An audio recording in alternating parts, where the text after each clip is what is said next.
పొందుకొని మన ముందు కొనసాగుదాం. ప్రార్థిస్తుండగా ప్రార్థన మన మధ్యలో ఉన్న రత్నమయ్య గారు మన కృత చెవి ప్రార్థన నడిపిస్తారు.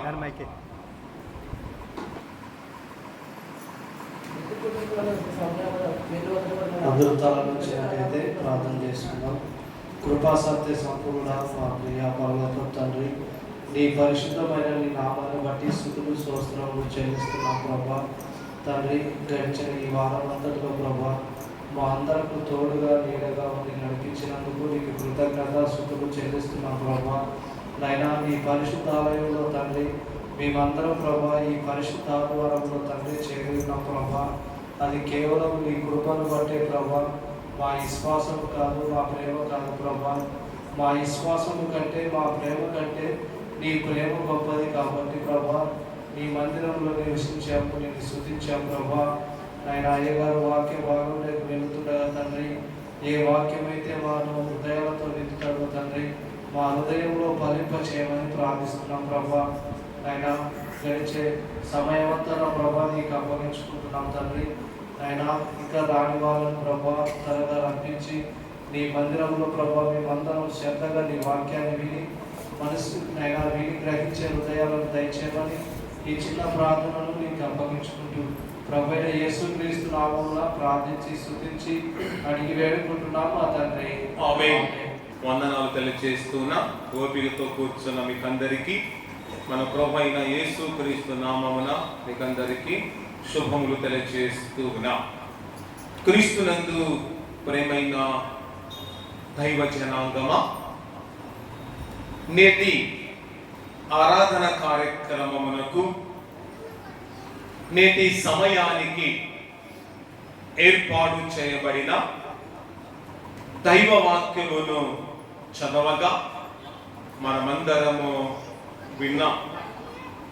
అలాగే నేటి ఆరాధనకు నేటి సమయానికి ఏర్పాటు చేయబడిన ధ్యానాంశము భక్తుడు అనే ధ్యానాంశంపై కొద్ది నిమిషాలు దేవుని వాక్యాన్ని మనము ధ్యానించుకుందాం. ఏ విషయంపై మనము ధ్యానించబోతున్నామండి? భక్తుడు. చూడండి, భక్తుడు ఎలా ఉండాలి, భక్తుడు ఎలా జీవించాలి, భక్తుడు ఎలాంటి సుగుణాలు కలిగి ఉండాలో పరిశుద్ధాత్మ దేవుడు ఈ యొక్క సమయములో మనకు తెలియచేస్తూ ఉండగా ప్రతి ఒక్కరూ శ్రద్ధగా విని విశ్వసించువారుగా ఉండాలని ప్రభు నామమును తెలియచేస్తూ ఉన్నా.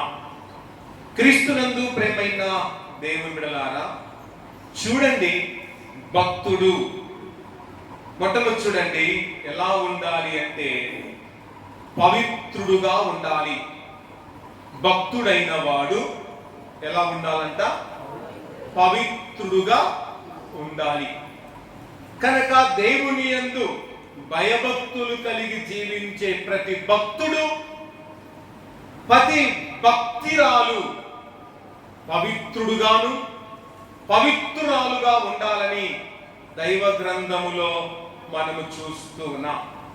కనుక భక్తులముగా పిలబడుతున్న మనం పవిత్రులుగా ఉన్నామా లేక అపవిత్రులుగా కొనసాగుతున్నామా అనేది ఒక్కసారి మనం పరీక్షించుకుని వారముగా ఉండాలి.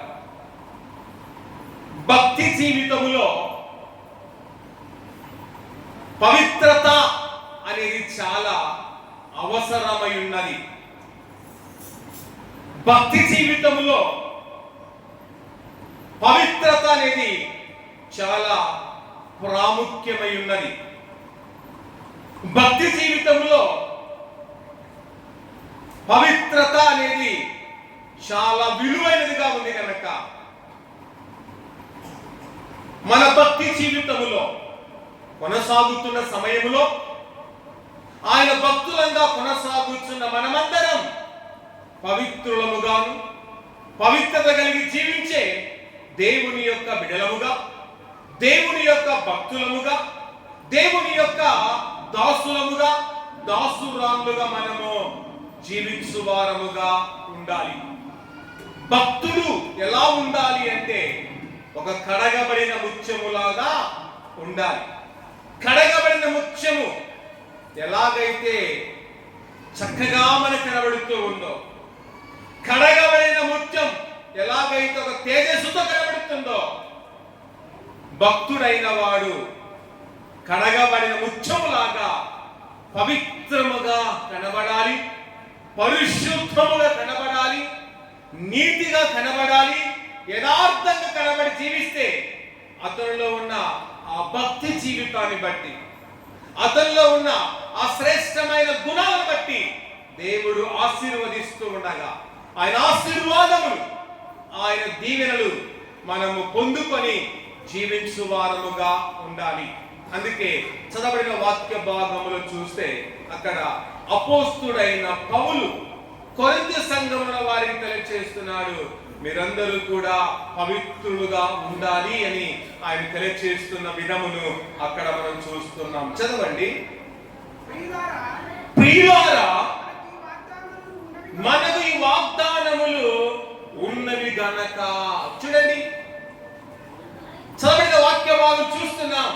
పౌలు అంటున్నాడు, ప్రియులారా, మనకు ఈ వాగ్దానములు ఉన్నవి అంటున్నాడు. ఏ వాగ్దానములు అంటే దేవుడిచ్చిన వాగ్దానాలు మనకు ఉన్నవి అంటున్నాడు. నిజమే, దేవుడు ఇచ్చిన వాగ్దానాలన్నీ మనకు కూడా ఉన్నాయి. ఆ వాగ్దానాన్ని పొందాలి, ఆ వాగ్దానాన్ని సొంతము కావాలి, ఆ వాగ్దానాన్ని నీ మీదకి దిగి రావాలి అంటే మనమందరము పవిత్రత గలవారముగా ఉండాలి. అపవిత్రత గలవారముగా ఉండకుండా పవిత్రత గలవారంగా ఉంటే దేవుని యొక్క వాగ్దానాలన్నీ నీవు నేను పరిపూర్ణంగా పొందుకొనగలమని దైవ వాక్యములో మనము చూస్తూ ఉన్నాం. తర్వాత చదవండి. దేవుని భయముతో పరిశుద్ధతను సంపూర్తి చేసుకొనుచు. చూడండి, దేవుని భయముతో ఏం చేయాలంట? పరిశుద్ధతను సంపూర్తి చేసుకొనుచు అని చూస్తున్నాం. కనుక నీ జీవితములో, మన జీవితములో ఇంతవరకు దేవుని భయము లేక పరిశుద్ధత లేని వారముగా మనం జీవిస్తున్నామేమో.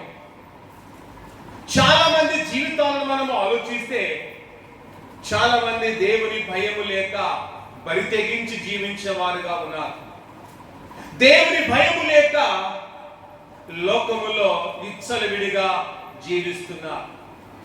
దేవుని భయము లేక ఎలా ఉన్నారు అంటే చూడండి, ముగదాడు లేని కోడెదూడ ఎలాగైతే ఎగుళ్ళాడుతూ ఉంటుందో, దేవుని భయము లేకుండా మనుషులైన వారు అలా ఎగుళ్ళాడుతూ అలాగూ జీవించేవారు చాలా మంది ఉన్నారు. అలాంటి వారము కాకుండా దేవుని భయము కలిగి, దేవుని యందు భయభక్తులు కలిగి, పరిశుద్ధతను సంపూర్తి చేసుకొని పరిశుద్ధత గలవారముగా, పవిత్రత గలవారముగా లోకములో జీవించాలి. దేవాది దేవుడు నీ నుండి, నా నుండి ఏమి కోరుకుంటున్నాడంటే పవిత్రతను కోరుకుంటున్నాడు, పరిశుద్ధతను కోరుకుంటున్నాడు. నీలో నాలో ఉండి ఆయన ఏమి కోరుకోవడం లేదు, కానీ ఏమి ఆశించడం లేదు, కానీ కేవలం పరిశుద్ధత, కేవలం పవిత్రత కోరుకుంటున్నగా ఆయన కోరిక మేరకు పరిశుద్ధతను దేవునికి మనము మన ద్వారా ఆయనకు అందించాలి. పరిశుద్ధతను ఆయన ద్వారా పొందుకొని దేవాన్ని ఇచ్చిన పరిశుద్ధత నీ చెంతకే చేరుస్తున్నానని పరిశుద్ధతను మనము ఆయన చెంతకు చేర్చాలి, మనం ఆయన చెంతకు చేరాలి. పవిత్రమైన దేవుని బిడలుగా ఈ లోకములో మనము జీవించాలి. తర్వాత అంటాడు, శరీరమునకును ఆత్మకును కలిగిన సమస్త కల్మిషము నుండి మనను పవిత్రులుగా చేసుకొందము. చూడు ప్రేమైన దేవుని బిడలారా, ఇక్కడ ఏమని రాయబడిందండి? శరీరమునకును ఆత్మకు కలిగిన సమస్త కల్మిషము నుండి మనలను ఏం చేసుకోవాలంటే పవిత్రులుగా చేసుకోవాలి. కనుక ఇంతవరకు అపవిత్రులుగా నువ్వు జీవిస్తూ ఉంటే, అపవిత్రురాలుగా జీవిస్తూ ఉంటే, అపవిత్రతతో నింపబడి ఉంటే, అపవిత్రమైన ఆలోచన నీలో ఉంటే, అపవిత్రమైన క్రియలు నీలో ఉంటే, అపవిత్రమైన బ్రతుకు నీలో ఉంటే, అపవిత్రమైన బ్రతుకుని నాన్న వదిలిపెట్టి నా శరీరానికి నా ఆత్మ కలిగి ఉన్న సమస్త కలుషమును మనం విడిచిపెట్టి మనము పవిత్రులుగా మనము ప్రభు ద్వారా చేర్చుకొని పవిత్రత కలిగిన దేవుని బిడ్డగా ఈ లోకములో మనము జీవించు వారముగా ఉండాలి. తర్వాత రెండో విషయం చూడండి, భక్తుడు ఎలా ఉండాలి అంటే జ్ఞానిగా ఉండాలి. భక్తుడు ఎలా ఉండాలంటమ్మా? ఒక జ్ఞానిగా ఉండాలి, కానీ అజ్ఞానిగా ఉండకూడదు. భక్తుడు ఏ జ్ఞానం కలిగి ఉండాలంటే దైవ జ్ఞానము కలిగి ఉండాలి. భక్తుడు ఎవరి జ్ఞానం కలిగి ఉండాలంటే దేవుని జ్ఞానము కలిగి ఉండాలి. చాలా మంది మేము భక్తుల మంది అని చెప్పుకుంటారు, కానీ దైవిక జ్ఞానము లేని వారు చాలా మంది ఉన్నారు. మేము భక్తులమని చెప్పుకొని విరవిగా వారు చూస్తున్నాం, కానీ వారిలో దైవికమైన జ్ఞానము లేక జీవించేవారు చాలా మంది ఉన్నారు. భక్తులమని రొమ్ములు కొట్టుకొని చెప్పడము కాదు, విశ్వాసాన్ని గొప్పలు చెప్పుకోవడము కాదు, నేను క్రైస్తవుడని చెప్పుకొని విరవిగా కాదు, కానీ వాటికి తగినట్టుగా జీవించాలి. వాటికి తగినట్టుగా జీవించకుండా నువ్వెంత భక్తిపరుడవైనా నీ భక్తి వ్యర్థమే. నువ్వు క్రైస్తవ జీవితానికి తగినట్టుగా జీవించకుండా నేను క్రైస్తవుని చెప్పుకున్నంత మాత్రాన నీ జీవితంలో ఒరిగేది ఏమీ లేదు. నేను విశ్వాసాన్ని గొప్పగా చెప్పుకున్నంత మాత్రాన విశ్వాసానికి తగినట్టుగా జీవించకపోతే నీ విశ్వాసం అనేది వ్యర్థమైనదిగా మిగిలిపోతుంది. కనుక ప్రియ సంఘమా, ప్రియ బిడలారా, ఆయన భక్తులమైన మనం, యెహోవా భక్తులుగా పిలబడుతున్న మనం, దేవుని యొక్క భక్తులుగా పిలబడుతున్న మనం, మన సృష్టికర్త భక్తులుగా పిలబడుతున్న మనం ఎలా ఉన్నాం? మన భక్తి ఎలా ఉంది? మన జీవితం ఎలా ఉంది అనేది ఒకసారి మనము ఆలోచించుకొని అజ్ఞానం కలిగి ఉండకుండా జ్ఞానము కలిగి మనము జీవించు వారముగా ఉండాలి. అందుకే దైవ గ్రంథములు చూడండి, ఎఫెసీయులకు రాసిన పత్రిక 5వ అధ్యాయము 15వ వచనాన్ని ఒకసారి మనం చదువుకుందాం. దినములు చెడ్డవి గనుక మీరు సమయమును పోనీయక సద్వినియోగము చేసుకొనుచు అజ్ఞానుల వలె కాక జ్ఞానుల వలె నడుచుకున్నట్లు జాగ్రత్తగా చూసుకొనిడి. మనం జాగ్రత్తగా చూసుకోవాలి. ఏ విషయాల్లో మనము జాగ్రత్తగా చూసుకోవాలి అంటే దినములు చెడ్డవి గనుక. దినములు ఎలాంటివి అంటామా? చాలా చాలా చెడ్డవి గనుక ఏం పోనీయకూడదంట? సమయమును పోనీయక ఏం చేయాలంట? సద్వినియోగము చేసుకొనుచు అజ్ఞానుల వలె కాక జ్ఞానుల వలె నడుచుకొనవలెను. కనుక నేను ఇంతవరకు అజ్ఞానుల వలె నడుచుకుంటున్నామా, జ్ఞానుల వలె నడుస్తున్నామా అనేది ఒక్కసారి ఆలోచించాలి. దేవుడు మన ఎదుట అజ్ఞానులు ఉంచాడు, జ్ఞానులను ఉంచాడు. కనుక నేను కూడా అజ్ఞానుల వలె నడుస్తున్నామా, జ్ఞానుల వలె నడుస్తున్నామా అనేది ఒకసారి మనము ఆలోచించుకొని, తెలుసో తెలియక అజ్ఞానుల వలె నడుచుకొని ఉంటే నీలో ఉన్న అజ్ఞానతను తొలగించుకోవాలి. నీలో అజ్ఞానాన్ని తొలగించుకోవాలి. నీలో ఉన్న అవిధేయతను తొలగించుకోవాలి. నీలో ఉన్న ఆ యొక్క స్థితిని తొలగించుకొని నేను జ్ఞానము గలవారముగా ఈ లోకములో మనము నడుచుకోవాలి. జ్ఞానుల వలె మనము నడుచుకొనుచు ఈ లోకములో జాగ్రత్తగా మనము జీవించువారుగా ఉండాలి. అందుకే జ్ఞానులు నడుచుకున్నట్లు జాగ్రత్తగా చూచుకొనుడి. మనం ఎలా నడుస్తున్నామో జాగ్రత్తగా చూసుకోవాలి. ఎలా మాట్లాడుతున్నామో జాగ్రత్తగా చూసుకోవాలి. ఏ త్రోవ నడుస్తున్నామో జాగ్రత్తగా చూసుకోవాలి. ఏ ప్రదేశంలో నిలుస్తున్నావో జాగ్రత్తగా చూసుకోవాలి. ఏ విధానంలోనికి వెళ్ళిపోతున్నావో జాగ్రత్తగా చూసుకుంటే నీ జీవితం బాగుంటుంది. కానీ నీలో అజాగ్రత్త అనేది నీలో ఉంటే అజాగ్రత్తని నాశనం తీసి వెళుతుంది. అజాగ్రత్తని పడగొడుతుంది. అజాగ్రత్త నిన్ను ఇబ్బందులు పాలు చేస్తుంది. జాగ్రత్త నిన్ను క్రమం చేస్తుంది. జాగ్రత్త నిన్ను బాగుపరుస్తుంది. జాగ్రత్త నీ జీవితాన్ని ముందుకు తీసుకువెళ్తుంది. గనక మన జీవితంలో జాగ్రత్త అనే పదం చాలా అవసరమైనది. గనక జాగ్రత్త కలిగి ఈ లోకములో మనము నడుచుకోవాలి. కానీ అజ్ఞానుల వలె మనము నడవకుండా, భక్తులైన వారు అజ్ఞానులుగా ఉండకూడదు. కానీ భక్తులైన వారు జ్ఞానం కలిగి జీవించాలి. అందుకే ఈ లోక జ్ఞానం దేవుని దృష్టిలో ఎలా ఉందంట? వెరితనముగా ఉంది. ఈ లోక జ్ఞానం దేవుని దృష్టిలో వెరితనము. గనక ఈ లోక జ్ఞానము కలిగి ఉండకుండా, ఈ లోక జ్ఞానిగా ఉండకుండా దైవికమైన జ్ఞానిగా ఉండాలి. దైవికమైన దేవుని బిడ్డగా, దైవికమైన దేవుని యొక్క కుమారుడిగా, కుమార్తెగా మనము జీవించాలి. మనం ఎక్కడ చూసినా, ఏ కోణములో చూసినా దైవ లక్షణాలే కనబడాలి. ఏ విధములో చూసినా మనలో మాత్రము దేవుని యొక్క గుణములు కనబడితే చాలు.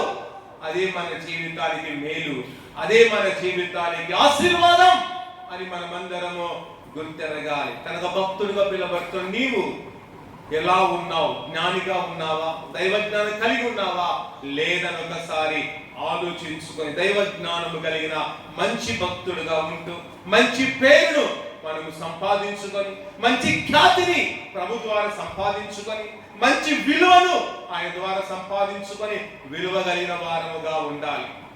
దేవుని యందు నేను భక్తుడుగా ఉన్నానని చెప్పుకుంటూ విలువ లేని పనులు చేస్తున్నావేమో. నేను భక్తుడుగా ఉన్నానని చెబుతూ చేరాని నేరం చేస్తున్నావేమో. నేను దేవుని భక్తుని చెప్పుకుంటూ చేరాని కార్యాలు ఎన్నో చేస్తున్నావేమో. నేను దేవుని భక్తుని చెప్పుకుంటూ చూడని కార్యాలు నీ కనులారా ఎన్నో చూస్తున్నావు. అలా చూడకుండా మన యొక్క కళ్ళులను దేవుని వైపు తిప్పుకోవాలి. మన కన్నులను దేవుని వాక్యం వైపు తిప్పుకోవాలి. మన కన్నులను ఆయన ఆల వైపు మాత్రమే తిప్పుకోవాలి. కానీ పాపం వైపు కానీ, లోకం వైపు కానీ, భూ సంబంధమైన వాటి వైపు కానీ, నీకు ఇష్టమైన వారి వైపు నీ కన్ను తిప్పుకొనక ప్రభు వైపు మాత్రమే మన కన్నులు తిప్పుకొని ప్రభు వైపు మనం చూస్తూ జ్ఞానము కలిగిన దైవ కుమారులుగా ఈ లోకములో మనము జీవించాలి. తర్వాత మూడవ విషయం చూడండి, భక్తుడు ఎలా ఉండాలి అంటే దీర్ఘశాంతపరుడుగా ఉండాలి. భక్తుడైన వాడు ఎలా ఉండాలంటమ్మా? దీర్ఘశాంత, చెప్పండి, దీర్ఘశాంతపరుడుగా ఉండాలి. కానీ చాలా మంది భక్తులు మనం చూస్తుంటాం, చాలా మందిలో దీర్ఘశాంతం అనేది ఉండదు. భక్తులను చెప్పుకుంటారు, ఆవేశపడే వారు చాలా మంది ఉన్నారు. నేను దేవుని బిడనండి, నేను దేవుని కుమారునండి, అనుదినం దేవుని మందిరంలో ఉంటానండి అని చెప్పుకుంటూ కూడా ఆవేశంగా మాట్లాడేవారు, ఆవేశంగా పనులు చేసేవారు, ఆవేశంగా ఆలోచించేవారు, ఆవేశంగా నిర్ణయాలు తీసుకునేవారు చాలా మంది ఉంటారు. కానీ భక్తుడు ఎప్పుడు ఆవేశంగా ఏది చేయకూడదు, ఆవేశంగా మాట్లాడకూడదు, ఆవేశంతో నిర్ణయాలు తీసుకోకూడదు, ఆవేశంతో ఇతరులు దూషించకూడదు, ఆవేశంతో ఇతరులను విడనాడకుండా దురనాడకుండా శాంతపరుడుగా ఉండాలి భక్తుడు. ఎందుకంటే మన దేవుడు శాంతి గలవాడిగా ఉన్నాడు గనక, మన దేవుడు దీర్ఘశాంతుడు గనక ఆయన బిడలమైన మనము కూడా దీర్ఘశాంతము గలవారుగా, దీర్ఘశాంత పరులుగా ఈ లోకములో మనము జీవించాలి. మన దేవుడు ఎలాంటి దీర్ఘశాంతం గలవాడుగా ఉన్నాడో దైవ గ్రంథములో మనం చూద్దాం. చూడండి, కీర్తనల గ్రంథము 140వ కీర్తన 8వ వచనాన్ని ఒకసారి మనం చదువుకుందాం. యెహోవా దయాదాక్షిణ్యము గలవాడు. యెహోవా ఎలాంటి వాడంట? దయాదాక్షిణ్యము దయాదాక్షిణ్యములు గలవాడు. మన దేవుడు ఆయన దయగలవాడిగా ఉన్నాడు, దయాదాక్షిణ్యములు గలవాడిగా ఉన్నాడు గనక ఆయన బిడ్డగా పిలబడుతున్న నీవు, ఆయన భక్తుడిగా పిలబడుతున్న నీవు ఎలా ఉండాలి? దయాదాక్షిణ్యము గల వారముగా ఉండాలి. మనలో ఉందా దయాదాక్షిణ్యం? మనలో ఉందా అంటే మనలో ఏ కోసాన దయాదాక్షిణ్యం కనబడడం లేదు. ఎక్కడ చూసినా మనలో క్రూరత్వం కనబడుతుంది. ఎక్కడ చూసినా మన జీవితంలో అసూయ. ఎలాంటి అసూయ? ఒకడు బాగుపడుతుంటే అసూయపడడం, ఒకడు ఇల్లు కడుతుంటే అసూయపడడం, ఒకడు బైక్ కొంటే అసూయపడడం, ఒకడు కారు కొంటే అసూయపడడం, ఒకరి పంట బాగా పడితే అసూయపడడం, ఒకడు నీట్గా తిరుగుతుంటే అసూయపడడం, ఒకరు నీట్గా బట్టలు కడితే అసూయపడడం, ఒకరికి ఉద్యోగం వస్తే అసూయపడడం అనేది మానవ జీవితంలో చాలా ఉంది. చెడిపోతూ ఉంటే ఎవరు బాగుపరిచేవారు లేరు, బాగుపడుతుంటే మాత్రము అసూయపడే వారి సమాజంలో చాలా మంది ఉన్నారు. చెడిపోతుంటే చేయబట్టుకోరు కానీ బాగుపడుతుంటే మాత్రము అసూయపడేవారు చాలా మంది ఉన్నారు. ఎందరో సమాజంలో కనబడుతున్నారండి. మనము బాగుపడుతుంటే సంతోషపడేవాడు మన దేవుడు, కానీ మిగతా వారందరూ కూడా మానవులైన వారందరూ అసూయపడేవారుగా ఉన్నారు, బాధపడేవారుగా ఉన్నారు. కానీ వారిని పట్టించుకోవద్దు.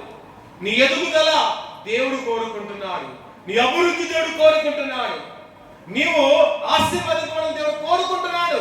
ఆయన కోరుకుంటే చాలు, ఆయన కోరిక మీద నడువు. మనుషులు ఏమనుకుంటారని భయపడవద్దు, మనుషులు ఏదో చేస్తారని వారికి నువ్వు జగ్గవద్దు. వారు ఏమి కూడా చేయరు, ఎందుకంటే వారు చేయలేరు. వారు శాశ్వతమైన వారు కాదు, అంతలో ఉండి అంతలో మాయమైపోయేవారు. మనుషులైన వారందరూ మట్టి పాలైపోయేవారు. మనుషులైన వారందరూ కూడా నీటి మీద బుడగలాంటి వాడు. నీటి మీద బుడగలాంటి మనుషుడు నీకేమి చేయగలడు? ఏమి కూడా చేయలేడు. కనుక అలాంటి వ్యక్తి గురించి ఆలోచించవద్దు. నువ్వు ముందు వెళ్తున్నప్పుడు నీ భక్తి జీవితం ముందుకు వెళ్ళు, నీ భక్తి జీవితంలో ముందుకు సాగిపో, నీ భక్తి జీవితం పెంపొందించుకో, నీ భక్తిలో నీవు ఎదుగు. గాని ఏమనుకుంటారో వారేమనుకుంటారో ఈరేమనుకుంటారని నీ భక్తి నుండి దిగజారకుండా అధికమైన భక్తిని పొందుకొని ప్రభులో నీవు నేను ఎదుగుతూ ముందుకు మనము కొనసాగు వారముగా ఉండాలి. తర్వాత కింద లైన్లో ఒక మాట అంటారు, చదవండి. ఆయన దీర్ఘశాంతుడు, కృపాతిశయము గలవాడు. మన దేవుడు ఎలాంటి వాడంట? దీర్ఘశాంతుడు. ఆయన విలువైన మనం కూడా దీర్ఘశాంతం మనలో ఉండాలా లేదండి? చెప్పండి, దీర్ఘశాంతం ఉండాలా లేదా? ఉండాలి. లేదంటే కయ్యానికి కాలు దూగాలనా? చెప్పండి, మనము కయ్యానికి కాలు దూగాలనా? దీర్ఘశాంతం గల వారిగా ఉండాలనా? దీర్ఘశాంతం గల వారిగా ఉండాలి. చాలా మంది కయ్యానికి కాలు దూగే వారు చాలా మంది ఉన్నారు. గొడవ పెట్టుకున్నప్పుడు ఊరికన్నా కాలు దొక్కన్నా గొడవ పెట్టుకున్న వారు చాలా మంది ఉన్నారు. గొడవ పెట్టుకున్నప్పుడు ఇంటి పక్కన వారితో ఇక్కడ కాస్త వాళ్ళ ఇంటి మీద కొట్టామనుకో వెంటనే గొడవ ప్రారంభం అవుతుంది. అవుతుందా లేదమ్మా? ఈ పక్కింటి వ్యక్తితో గొడవ పెట్టుకోవాలంటే ఏం చేయాల్సిన అవసరం లేదు. ఇక్కడ ఉన్న కసుగానే అక్కడ కొడితే ఎంబడే గొడవ ప్రారంభం. లేకపోతే ఎవరితోనో గొడవ పెట్టాలనుకున్నప్పుడు అక్కడ కోడు కుక్క వెళ్తుందనుకోండి, కోడి మీద పెట్టి కుక్క మీద పెట్టి తిట్టామనుకో వెంటనే ఏం ప్రారంభమవుతుందమ్మా? గొడవ అనేది ప్రారంభమవుతుంది. అలాంటి గొడవలు మనకు అవసరమా?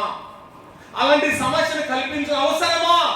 అవసరత లేదు. ఎందుకంటే భక్తుడు అంటే దేవుని బిడ్డలంటే ఆదర్శంగా ఉండాలి, దేవుని బిడ్డలంటే మాదిరిగా ఉండాలి, దేవుని బిడ్డలంటే శబాస్ వీరురా దేవుని బిడ్డలనే పేరు సంపాదించుకోవాలి. కానీ వీరు దేవుని బిడ్డలా చి వీరు ఎప్పుడు చూసినా కొట్లాట, వీరి జీవితంలో వీరు దేవుని బిడ్డలా ఎప్పుడు చూసినా బూతులు మాట్లాడతారు, వీరు దేవుని బిడ్డలా అనే మాటలు మనము తెలుసుకొనకుండా దేవుని బిడ్డలంటే వీరురా దేవుని బిడ్డలంటే ఇలా ఉండాలి అన్నట్టుగా ఈ లోకంలో మనం జీవిస్తూ, కనుక భక్తుడైన వాడు దీర్ఘశాంతపరుడుగా ఉండాలి, సహనశీలిగా ఉండాలని ప్రభు నామమున మీకు తెలియచేస్తున్నా. తర్వాత 4వ విషయం చూడండి, భక్తుడు కరుణ హృదయుడుగా ఉండాలి. భక్తుడు ఎలా ఉండాలంట? కరుణ హృదయుడుగా ఉండాలి అంటే కర్ణ హృదయుడు అనగా క్షమాబుద్ధి గలవాడిగా ఉండాలంట. భక్తుడు ఏ బుద్ధి గలవాడిగా ఉండాలా? క్షమాబుద్ధి. ఎవడైనా ఒక మాట అంటే నేను క్షమించాను పో అనాలి. ఏమనాలమ్మా? ఎవరైనా ఒక మాట అంటే సరే పో నాయన అంటే కానీ క్షమించాను పో అనే బుద్ధి ఉండాలి. నన్నంటావా అని వాని మీద దూసుకుని వెళ్ళడం, ఆ మీద దూసుకుని వెళ్ళడము అది భక్తుని జీవితం కాదే కాదు. ఇతరుల మీద దూసుకుని వెళ్ళడము అది భక్తి జీవితానికి విరోధకరమైన జీవితం. అందుకే మనమందరం కరుణోదయ గల వారముగా క్షమాబుద్ధి కలిగిన దేవుని బిడ్డలుగా మనం ఉండాలి. అందుకే చూడండి ఎఫెసీయులకు రాసిన పత్రిక 4వ అధ్యాయం 32వ వచనాన్ని ఒకసారి మనం చదువుకుందాం. ఎఫెసీయులకు రాసిన పత్రిక 4వ అధ్యాయం 32వ వచనం చదవండి. ఒకని ఎడల ఒకడు దయ కలిగి కరుణాహృదయులై. చూడండి, ఒకని ఎడల ఒకడు ఏం కలిగి ఉండాలి? దయ కలిగి ఉండాలి. నువ్వు దయ కలిగి ఉంటున్నావా?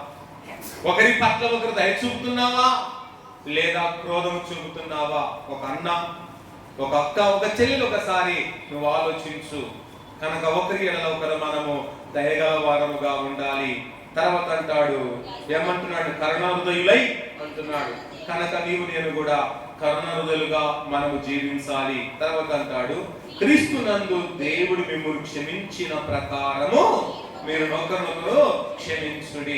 కనుక క్రీస్తునందు దేవుడు మనం ఎలాగైతే క్షమించాడో అదే ప్రకారం ఏం చేయాలంట? మనము ఒకరినొకరము క్షమించాలి. అంటే క్షమాగుణం మనలో ఉండాలి. ఉందా అంటే లేదు. యేసు ప్రభుల వాళ్ళ క్షమాగుణం ఉంది, కానీ ఆయన బిడగా పిలబడుతున్న ఆయనలో నీవు ఎలాగైతే నమ్ముకొని జీవిస్తున్నావో నీవు అలాంటి క్షమాబుద్ధి కలిగి ఈ లోకములో జీవించడం, బ్రతకడము మనకు ఎంతో అవసరమై ఉన్నది. తర్వాత చివరిగా చూడండి, భక్తుడు ఆత్మపూర్ణుడుగా ఉండాలి. ఏ పూర్ణుడుగా ఉండాలంటమ్మా? ఆత్మపూర్ణుడుగా ఉండాలి. బచ్చాల్లో ఉన్న పూర్ణం కాదు. ఎలా ఉండాలమ్మా? బచ్చాలలో ఉన్న పూర్ణం కలిగి ఉండడం కాదు. ఏ పూర్ణం అంట? ఆత్మపూర్ణులుగా ఉండాలి. కనుక మనం ఆత్మపూర్ణులుగా ఉన్నామా? ఆత్మపూర్ణులుగా లేక అసంపూర్ణులుగా ఉన్నామా? ఒకసారి ఆలోచించాలి. భక్తునికి ఉండవలసిన విలువ ఉండాలి. భక్తుల్లో ఉండవలసిన క్యారెక్టర్ మనలో ఉండాలి. భక్తుల్లో ఉన్న గుణాలు మనం కలిగి ఉంటే అదే విలువైన భక్తి జీవితం, అదే శ్రేష్టకరమైన భక్తి జీవితం అని తెలుసుకోవాలి. అందుకే చూడండి, ఎందుకు మనము ఆత్మపూర్ణులుగా ఉండాలి అంటే మన దేవుడు ఆత్మ కనుక ఆయన ఆరాధించు మనమందరము ఆత్మపూర్ణులుగా ఉంటూ ఆత్మతో ఆయన మనము ఆరాధించాలి. అందుకే చూడండి, యోహాను సువార్త 4వ అధ్యాయం 24వ వచనాన్ని ఒకసారి చదువుకుందాం. చదవండి.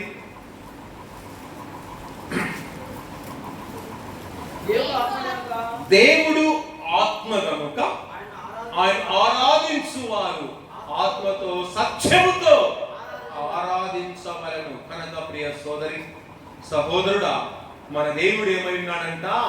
ఆత్మై ఉన్నాడు. ఆయన ఆత్మ కనుక ఆయన ఆరాధించువారు ఎలా ఆరాధించాలంట? ఆత్మతో సత్యముతో ఆరాధించాలి. అందుకే ఆయన అలా ఆత్మతో సత్యం ఆరాధించవచ్చు. ఆత్మపూర్ణులుగా మనం ఉండాలి. ఆత్మపూర్ణులుగా మనము కొనసాగాలని ప్రభు ఆశిస్తూ ఉండగా ఆయన ఆశ మేరకు, ఆయన కోరిక మేరకు మనం అందరము జీవించుచు మన జీవితాన్ని, మన భక్తి జీవితాన్ని దేవునికి పరిపూర్ణంగా మనము సమర్పించుకొని మంచి సువాసన కలిగిన జీవితం, మంచి అలాగే ఉన్నతమైన జీవితాన్ని ప్రభు ద్వారా మనం సంపాదించుకొని మనమందరము భక్తిహీనత కలిగిన వారంగా ఉండకుండా భక్తి గల వారముగా ఉంటూ మంచి భక్తునిగా పేరు తెచ్చుకుందాం. మంచి భక్తునిగా దేవుని ఎదుట నిలబడదాం. దేవుని ఎదుట నిజమైన భక్తిని కనపరుచుకుంటూ మనం దేవునికి అప్పగించుకొని విశ్వాసం, నిరీక్షణతో, ఆశాభావంతో మనము ముందుకు కొనసాగు వారముగా ఉందాం. ప్రార్థించుకుందాం. తలలు ఉంచండి, ప్రార్థించండి. దేవుడి ఇచ్చిన ఉన్నతమైన తన కరుణ, తన కటాక్షత, తన ఆశీర్వాదాన్ని ఈ సమయములో మనము పొందుకుందాం. అంతలా ప్రార్థిస్తూ ప్రభువును స్తుతిస్తూ ప్రభువును కొనియాడుతూ ఉంటూ ఉండగా ప్రార్థన చేసుకుందాం. దేవానికి స్తోత్రాలు. ఇంతవరకు మీరు మాతో మాట్లాడిన ప్రతి మాట బట్టి మీకు స్తోత్రాలు. మీకు ప్రభు నీకు లోబడి మంచి భక్తులు జీవించి సాధించిన ప్రార్థిస్తుండగా ప్రార్థన మన మధ్యలో ఉన్న అడవి రాముడు గారు ప్రార్థన నడిపిస్తారు. అందరూ కళ్ళు వచ్చినట్టు ప్రార్థన చేసుకుందాం. మమ్మల్ని మిగిలిగా ప్రేమించిన మాకు ఇతిహాసంలో ఉన్న మా యేసయ్య తండ్రి, ఇంతవరకు చెప్పిన వాక్యం ప్రభు ప్రతి హృదయంలో నీరుగట్టి పడిపో చేస్తాబడుతున్న ప్రభు నీకు స్తోత్రం తండ్రి. ప్రతి ఒక్కరిని దీవించు, ఆశీర్వదించు, బలపరచబడుతున్న ప్రభు నీ సన్నిధానం రాలేక ప్రభాకి అందరూ చేయకపోవడం ప్రభు ప్రతి ఒక్కరిని నీ ఆరాధన నడిపించబడుతున్న ప్రభు నీకు స్తోత్రం తండ్రి. అవును తండ్రి, నేను చెబుతున్న వాక్యం అంతట్లో ప్రభు ప్రతి హృదయం నీతోటి పడిపో చేస్తామని యేసుక్రీస్తు నామమున అడిగి నా తండ్రి. ఆమేన్.